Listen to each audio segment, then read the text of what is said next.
Donc j'ai eu la nouvelle le soir et le lendemain matin, j'avais un rendez-vous avec ma chirurgienne.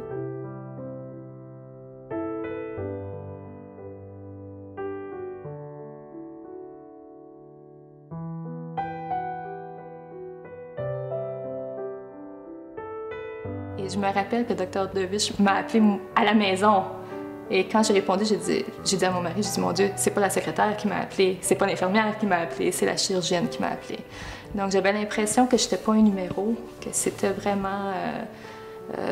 elle tenait à ma santé, j'ai vraiment pensé ça. J'ai subi une batterie de tests. Ça a commencé avec la rencontre avec une infirmière qui m'a expliqué un petit peu le processus de l'opération.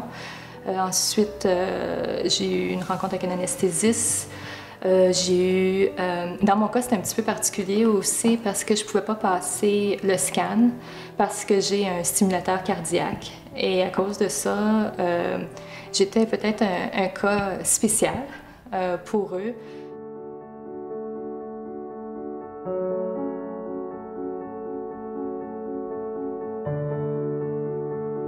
J'étais nerveuse et je l'ai dit à l'infirmière, puis ils sont allés chercher Brent. Puis Brent a pu rester à côté de moi jusqu'à temps que je rentre dans la salle opératoire. Et ça, c'était pas donné à tout le monde. On l'a demandé, puis ils nous l'ont gentiment offert. Et j'ai eu 2 chirurgies à Montfort. Et la deuxième fois, j'ai eu le même lit, la même infirmière. Et c'est comme si c'était écrit dans mon dossier, cette madame-là, elle souffre d'anxiété, puis elle a besoin d'avoir la même équipe autour d'elle. J'ai trouvé ça vraiment spécial.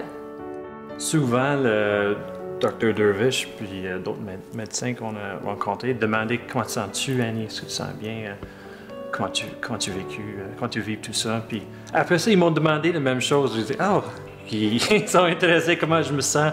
Je trouvais ça vraiment incroyable. Moi, je pensais que je faisais partie de l'équipe d'aide, pas quelqu'un qui avait besoin d'aide. Donc, je trouvais ça vraiment cool qu'ils ont demandé pour moi comment je me sentais.